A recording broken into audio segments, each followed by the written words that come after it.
Okay, so good morning, everybody. We just started the recording. Thanks for joining. The stream and the protest will start soon. ואני עובר לעברית, just making sure you're all on the channel. I'm the just right making channel sure that you're before we on the right start. channel. And that should start every minute.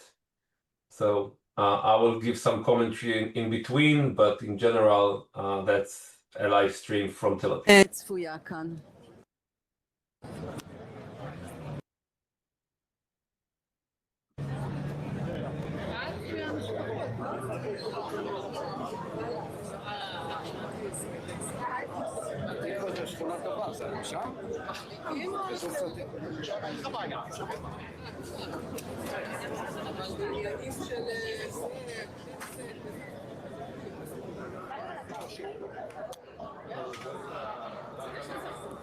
עד שהדברים יתחילו, אני כן אבקש מכם Until things start up here, I will ask you to share with others the link to the broadcast. And the broadcast, if you're watching via the internet, share it. If you're watching it through Facebook, put it in your Facebook and WhatsApp groups. We have some people viewing on YouTube. There's a link, share it, distribute it so that people know that this is going on and they hear the voices coming from here today. Just FYI, Orly Barlev is the one in the red in the picture. מרועי עוד לסובב את המצלמה. We'll ask Ro'i to turn the camera around.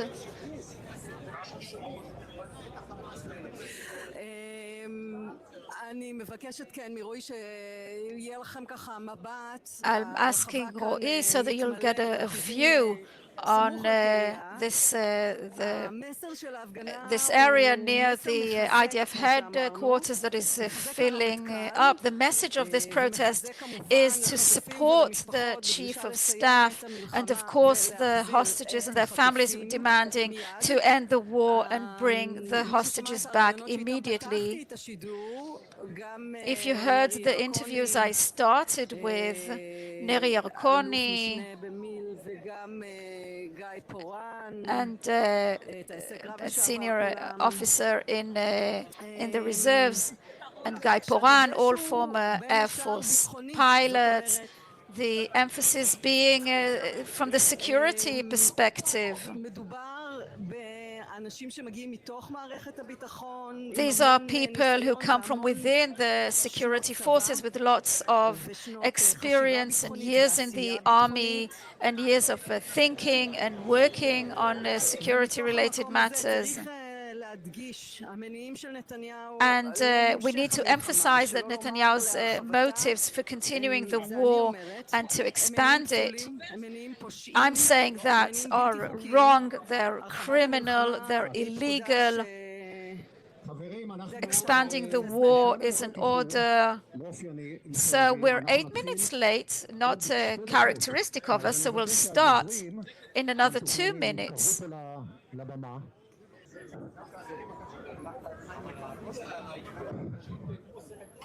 Okay.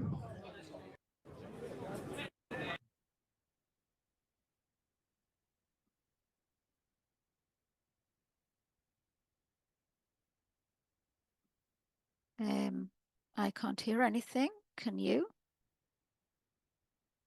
צוות אוויר בדימוס ובמילואים. אירוע חסר תקדים. Good evening, and thank you for coming, my brothers in arms. Here tonight, in front of the General Staff and the MOD office in the Kiryat, are more than 500 retired and reserve IAF fighters, an unprecedented event. We will begin with a minute of silence in which we will remember all the soldiers, civilians, and hostages who have been killed since the beginning of the war, and think about the IDF soldiers and hostages who will be killed if the pointless war in Gaza continues and expands.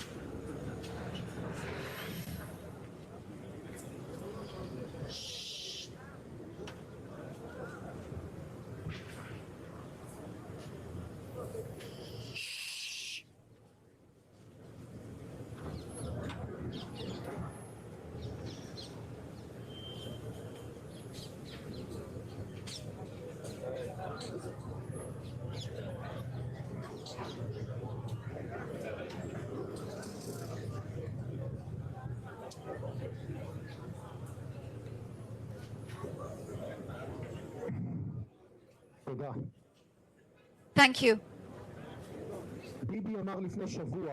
Bibi said a week ago, we will do this through the sacrifice of our fighters. Through the sacrifice of our fighters. We say, we cry out to him from here. Do not lay your hand on the boy.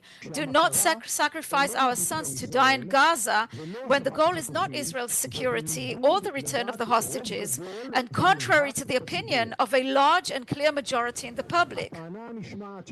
The claim that we must occupy all of Gaza and eliminate the remnants of Hamas in order to prevent another October 7th is false demagogy. That's the narrative, that's their key narrative. October 7th happened because of a combination of three factors. The first and main one is years of Netanyahu's government support for Hamas's power and infrastructure building. The second is the colossal intelligence failure until the morning of October 7th. And the third is the operational failure in the first days after October 7th. Only those who think that these three things can happen again can use the demagogic argument that the occupation of Gaza was intended to prevent another October 7th.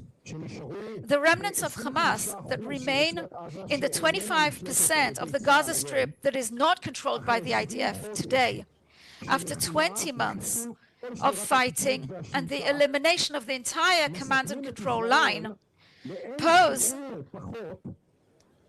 a far less threat to Israel than Hezbollah in Lebanon, with which the government signed and is maintaining an agreement to end the war. Continuing and expanding the war in Gaza will not bring more security to Israel. Hostages will die, soldiers will be killed, thousands of additional Gazan civilians will die, the world will increase its disgust and measures against us. And with all of this terrible price, Israel will not succeed in eliminating the last guerrilla fighter. We support the chief of staff in his position against expanding the war and support his demand to return the hostages in a deal that will save their lives.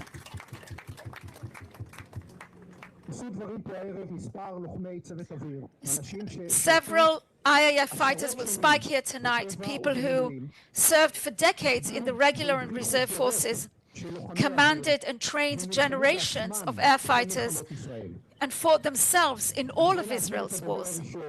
I'm proud to invite the first speaker, the former commander of the IAF and Chief of Staff, Lieutenant General Dani Halutz.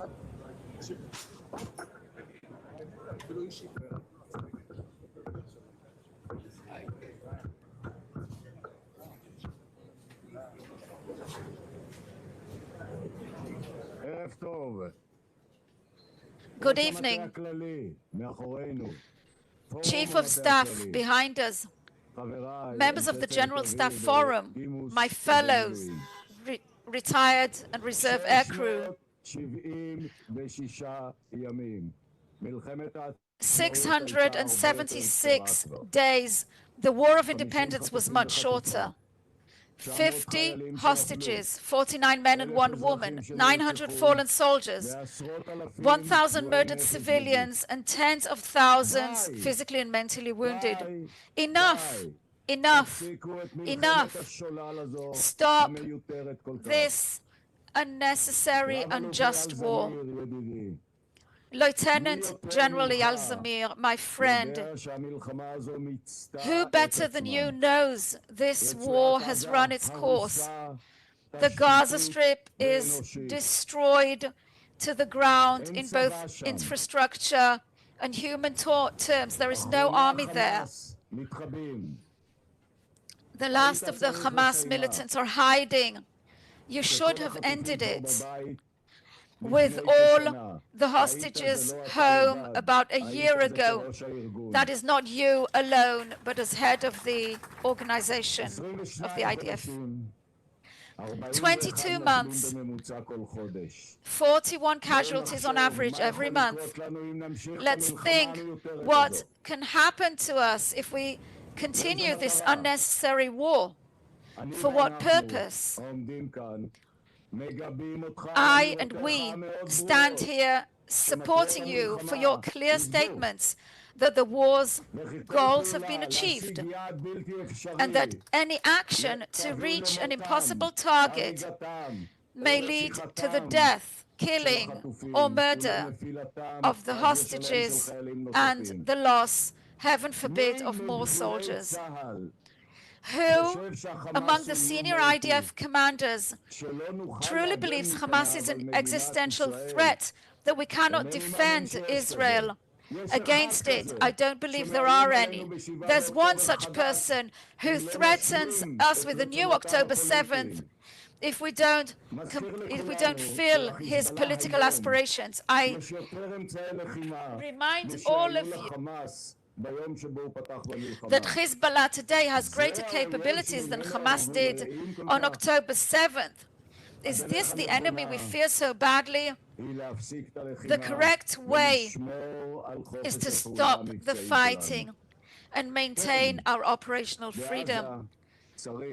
Yes, in Gaza, we need to first of all return all the hostages, and according to the Lebanese model, to work also in Gaza, stop the fighting, withdraw to the perimeter, a new governance in the Strip that is not Hamas, and international rehabilitation.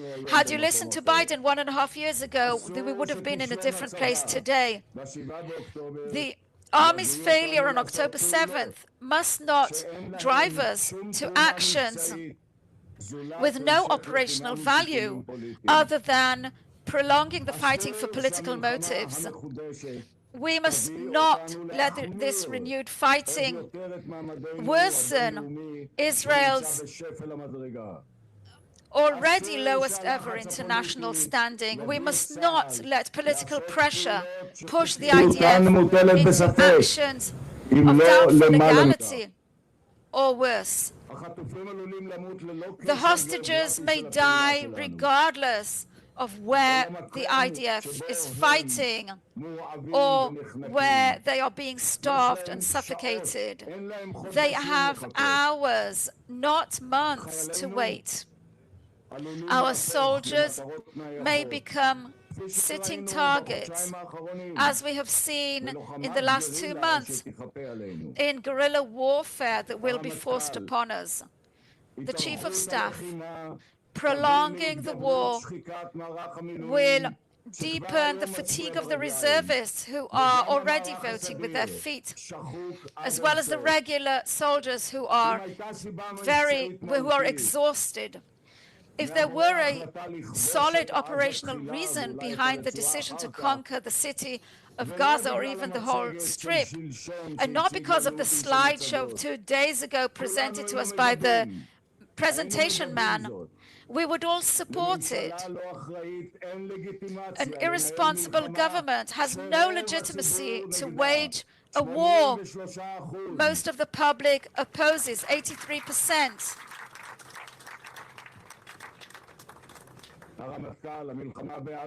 Chief of Staff, the war in Gaza is eroding our morals and our values as human beings, as Jews. We will lose the right to send soldiers into battle if we do not bring home those we sent and did not bring back. My friend, Lieutenant General Eyal Zamir, you must not resign. You must continue standing by your professional judgment. Do not let the messianic lead us into darkness. You must lead us into the light. Thank you.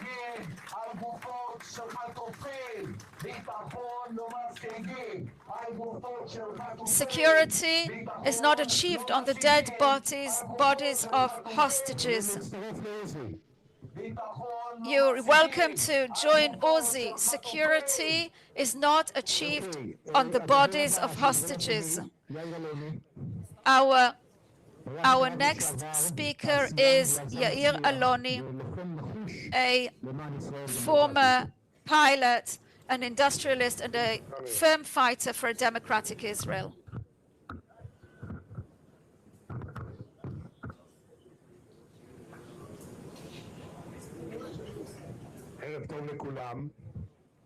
Good evening.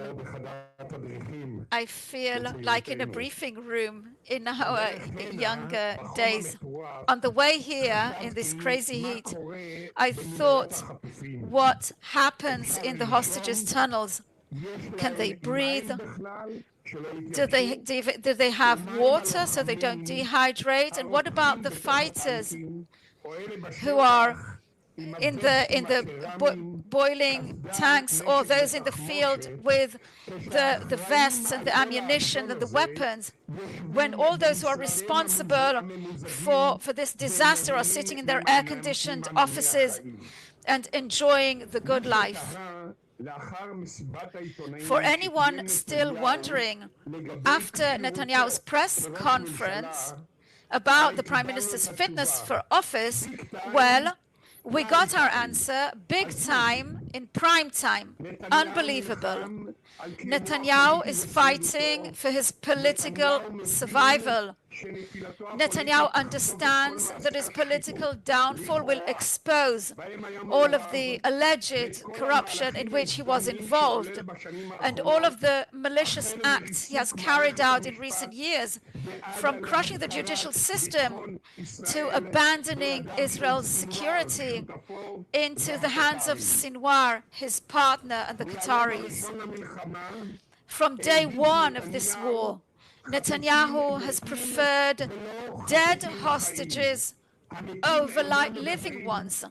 The dead don't talk, they stay silent. The living speak, and that doesn't look good on camera.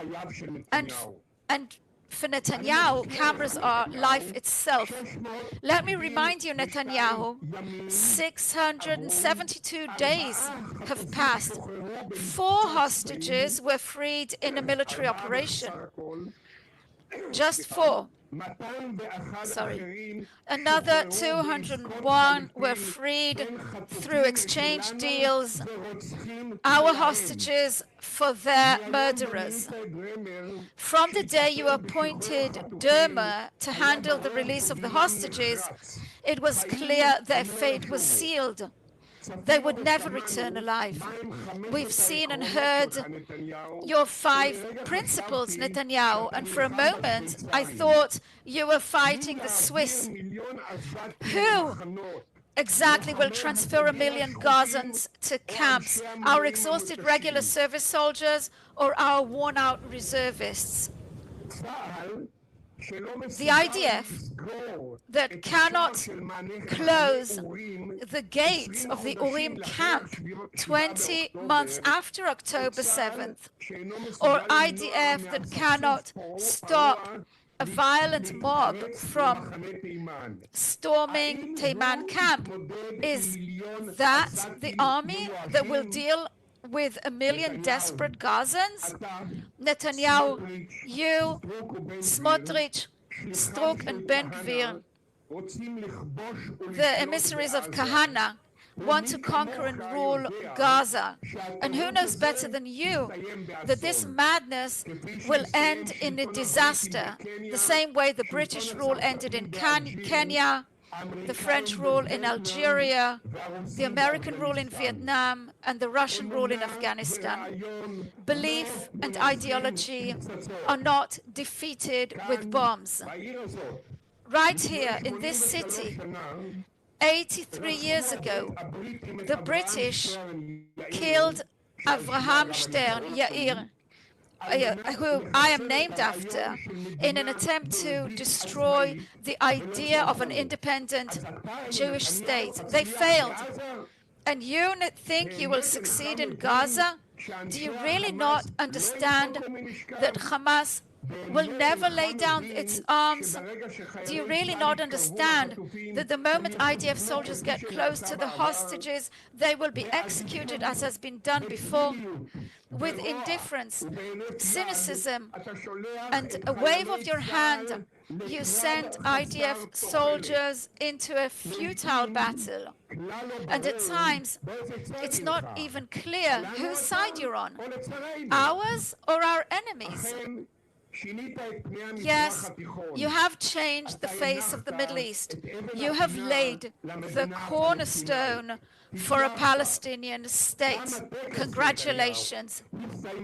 The ceremony is over, Netanyahu. The war is over. There is a country to rehabilitate. Thank you very much. Thank you, Yair. As you heard,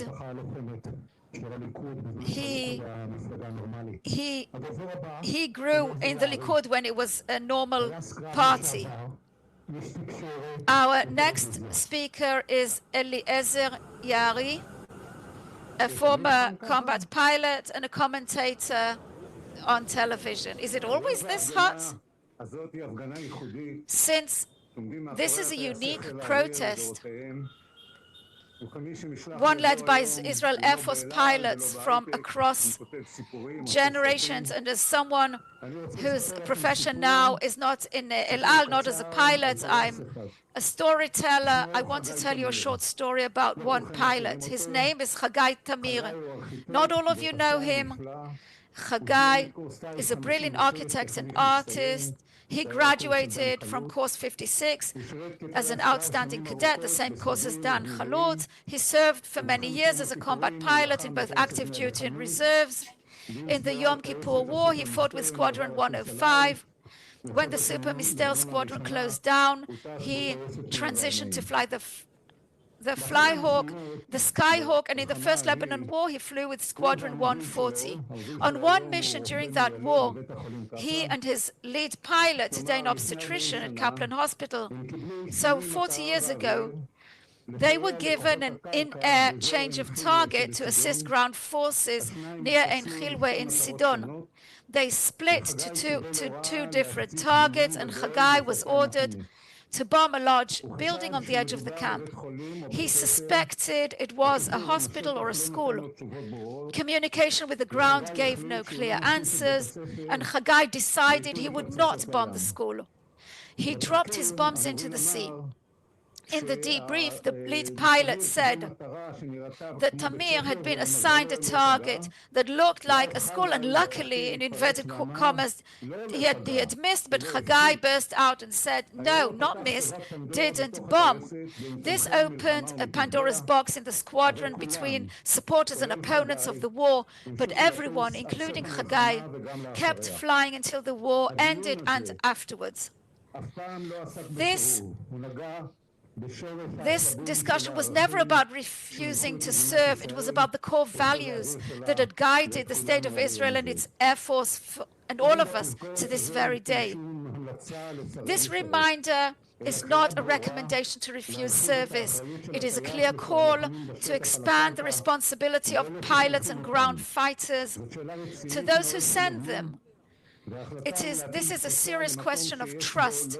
The decision to bomb a place where civilians may be present rests with intelligence officers in the field and ultimately with cell commanders and the Air Force commander and sometimes even the chief of staff who approved the operation. I call on our friends, our sons, the young pilots, never to let go, to always ask questions and demand answers. They must be sure the Air Force commander and chief of staff stand with you and will not be swayed by the incitement and recklessness of the political echelon. This responsibility is not just for the Air Force pilots. We are here because we are deeply concerned for all IDF soldiers, not only pilots, and for the fate of Israel now being dragged into a cruel war, abandoning the hostages, abandoning the diplomatic front, and endangering the state's future. And one more tail end to the story of Chagai Tamir. During the First Lebanon War, he was busy renovating his home in Jerusalem. Seeing the joy of young pilots eager to press the bomb release button, he said to them, "You don't know how hard it is to build a house. If you destroy houses, at least don't rejoice." One of those young pilots was Amir Eshel, later commander of the Air Force and Director General of the Ministry of Defense. Years later, Amir Eshel said that the only thing he remembered from the First Lebanon War was Chagai Tamir's request. I hope that also now the Air Force commander and the chief of staff above him remember how hard it is to build and how easy it is to destroy forever. I hope they are not swept into the realms of total annihilation war planned by those who have never faced this test themselves. Remember, we are not Hamas driven by revenge, and we must never become like them. The war in Gaza has become a reckless, pointless war. It must be stopped. All the hostages must be returned now, and the work of rebuilding must begin in every aspect of life, both here and in Gaza. Thank you. Our next speaker, Uri Arad, from fighter pilot from Squadron 101 from the Yom Kippur War, who is dedicated to the return of the hostages. Good evening.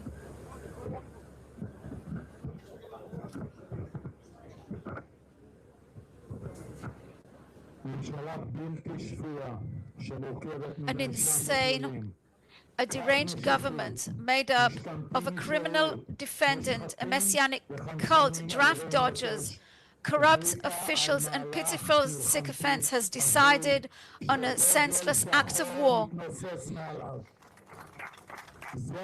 that is tainted by a black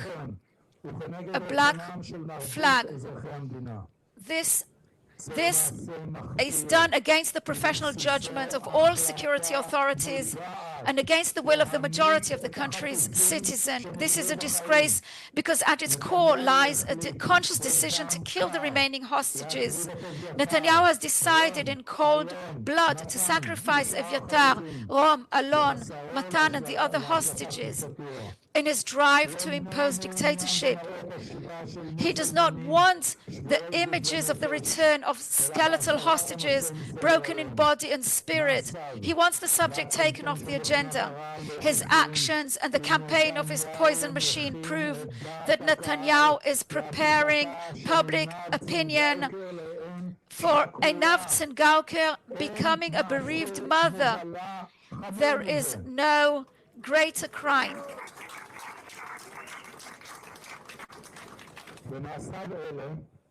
By these actions, Netanyahu is destroying the moral foundation on which the State of Israel and the IDF were founded: mutual responsibility, never abandoning the wounded and redeeming captives. The conquest of Gaza serves no security interest. It is a move that will spill the blood of IDF soldiers on the altar of the regime's survival and the messianic fantasies of those striving for eternal war. Those who see the deaths of thousands, the tens of thousands wounded in body and mind, and the steep rise in suicides as a divine miracle on the way to a delusional redemption. It is a crime also because this occupation will deepen the already massive humanitarian disaster. Horrific atrocities are taking place in Gaza. Tens of thousands of innocent people have been killed, including thousands of children. There is total destruction on a scale unseen since Hiroshima, spreading famine and a lack of basic medical services. Netanyahu and his gang of criminals are bringing disaster upon Gaza and Israel alike. We have become pariahs. We are here to join, to guarantee that the disaster is stopped, that we are not dragged into illegal orders, that soldiers can carry on flying around the world, and that Israel regains its position as a legitimate state against the desires of Smotrich and Ben Gvir. And therefore we join the overwhelming majority of the public in demanding the immediate end to this reckless war, a withdrawal from the Gaza Strip apart from a security perimeter, and the return of all hostages in a single phase.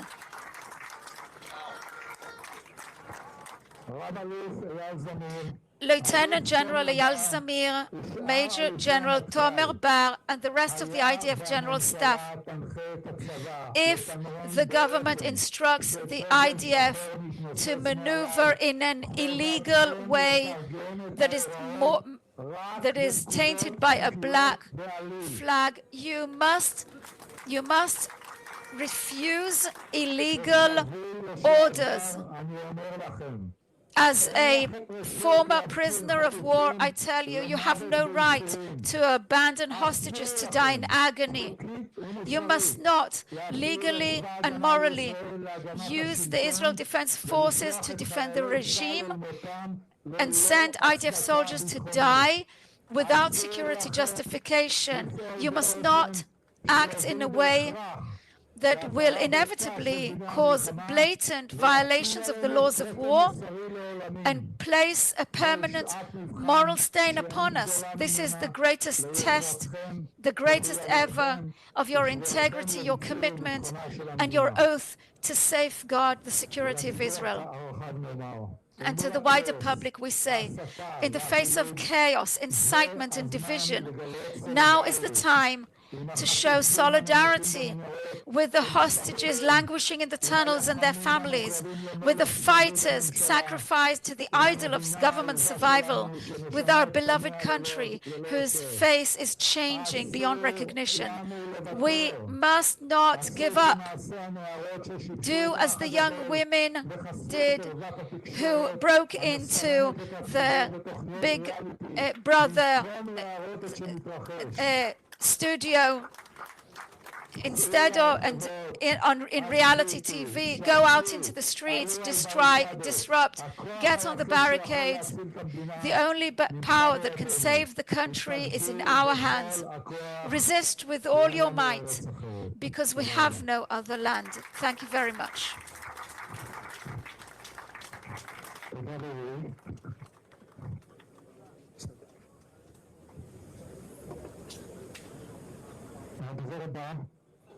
Our next speaker is Gidon Eilat, a former commander of the David Air Force Base.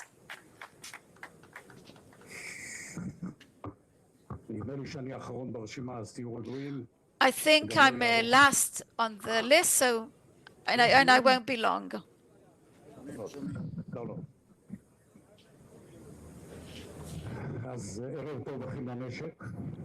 Good evening, brothers in arms. This phrase, brothers in arms, was first spoken decades ago. It's been often used over the last 3 years, but now it carries even greater weight because we are indeed brothers in arms, without downplaying that phrase. But this phrase carries a heavy public responsibility. I'm sure everyone here tonight feels it well, otherwise you wouldn't be here. We are a quality group still held in high regard by much of the Israeli public. In an emergency like this, we not only can influence, we can take the initiative. So kudos to Guy for initiating this gathering. I assume most of us know the slogan hanging on the wall in the briefing room of one northern squadron. I quote, "We do the difficult immediately and the impossible a little later." I've kept that motto close to my heart for many years, and I feel that today more than ever it takes on a new meaning. We're in total chaos, a real state of emergency. We, aircrew members across generations, grew up in a system that not only strove for excellence, but also upheld a set of values that nowadays we refuse to let go of. We are people who have looked death in the eye and made the right call, even when it would have been easier to turn away. Everyone here has faced difficult challenges and overcome them. Now we are called to step out of our comfort zone and save our beloved country in a moment of decision. On a personal note, Omri, My eldest grandson has served for months in Gaza and Lebanon as a fighter in the Golani Reconnaissance Unit. His younger brother Gilad is now completing paratrooper training. I mention this because I know I'm not alone or unique. This is who we are, the Yom Kippur War generation. This unnecessary war is tearing us apart as a society, destroying our security, dividing the people, and most painfully, abandoning our brothers and sisters in captivity day after day. We cannot continue living our lives in the face of this recklessness and cannot remain silent in the face of the insane reality. The highest moral and military duty is to bring them all back now, not in a month, not in a year, in one deal, now. No political games, no excuses. But let's be clear, the crisis we face runs deeper than this war. We are under a corrupt, cowardly, sycophantic leadership, unfit to lead us even one more day. A leadership that divides us to survive, that puts politics before security, and that destroys the delicate fabric on which our state rests. A leadership that is unrestrained without a moral compass. So, I say it clearly from this stage, return the keys now and let the people choose a new, brave, unifying leadership. When we, as aircrew team members, were on operational flights, we never asked who was right-wing, left-wing, religious or secular. We were a team. We knew that each person trusted the other 100%. Today, we must be that team again, but this time as a nation. We are here to say loud and clear, stop the war now. Return the hostages in one deal now.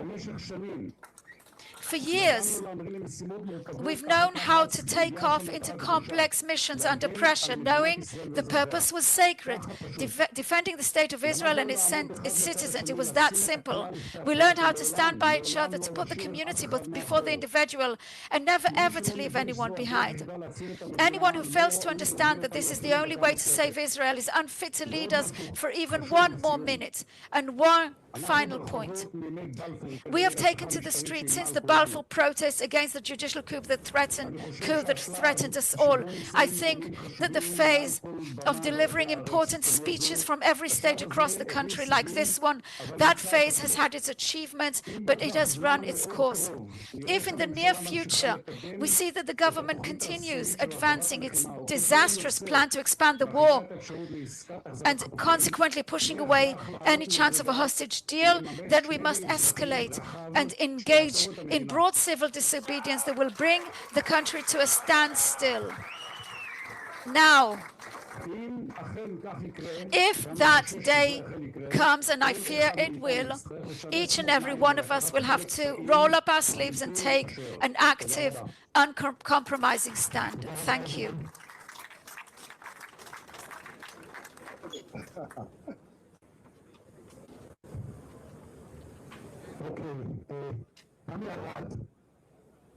Tami Arad, who's known as the wife of the navigator Ron Arad, she couldn't be here this evening, and she asked me to read out a text that she has written for this occasion.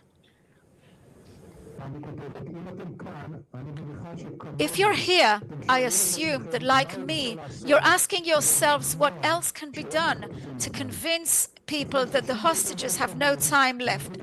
39 years ago, I tried to explain to anyone willing to listen that Ron's time was running out.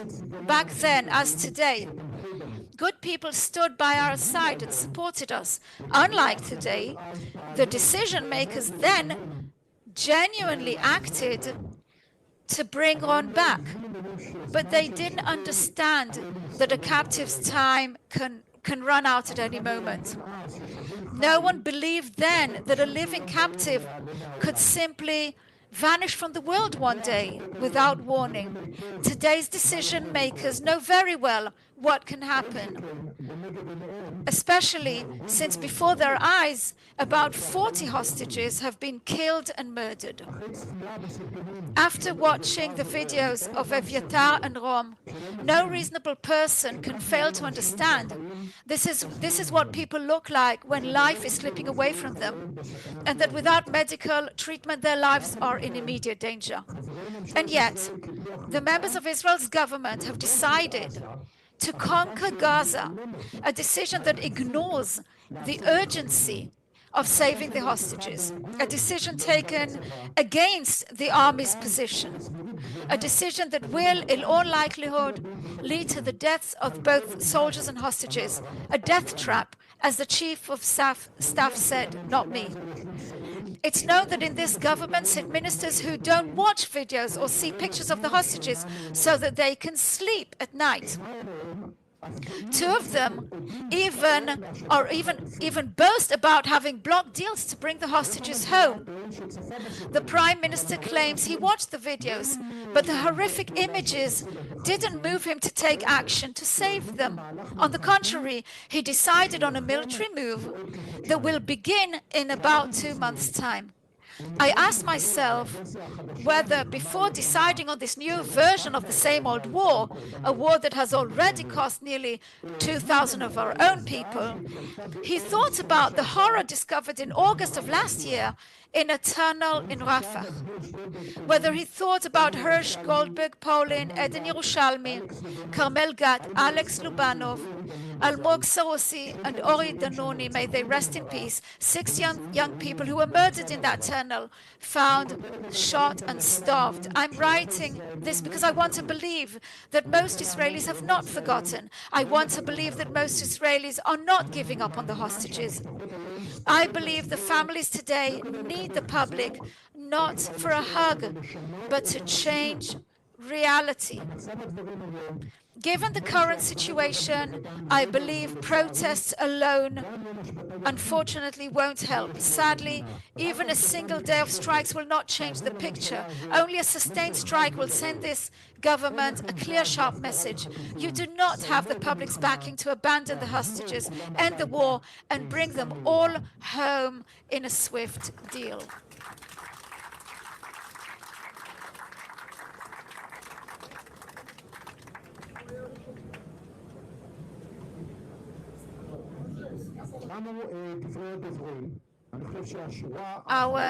Our speeches have ended. The bottom line of all of us is clear. The time has come to bring all the hostages home, which can happen only in a deal for ending the war and not expanding it. To conclude, we will sing the Tikva with a great hope for the swift return of the hostages, and immediately thereafter we will walk 200 meters to the protest of the hostages' families at Begin Gate. Thank you all to those who helped organize this event and to you for coming. Now. Okay, so that's now we can just listen to the Tikva and then I'll speak.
Thank you all. The protest is finishing. We'll just conclude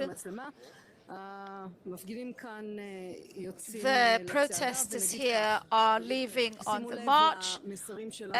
Note the messages of the speakers they approach. They address the chief of staff, strengthening him and supporting him, but also stressing the core values and emphasizing that an illegal order must be refused, and supporting him in standing firmly in support of those core values and not fulfilling an illegal order, explaining that the decision to expand the war and conquer Gaza is an illegal order that is tainted by a black flag, and that therefore the soldiers must not be placed in danger, the hostages must not be placed in danger. Netanyahu, for criminal and personal motives, is choosing to expand the war and order the conquest of Gaza. Both the motives are wrong and the order is illegal. This is double illegality. It is clear to everyone that hostages will not survive a continuation of the war when they are on the ground and the army is operating there. It's clear to everyone that the price in blood will be inconceivable, and the pilots are crying out in that spirit from a position seeing the security of the state. Netanyahu cannot purport to talk about the security interests of the state through fake claims. In these speeches, they took apart those arguments as if we don't conquer Gaza, there'll be another October 7th.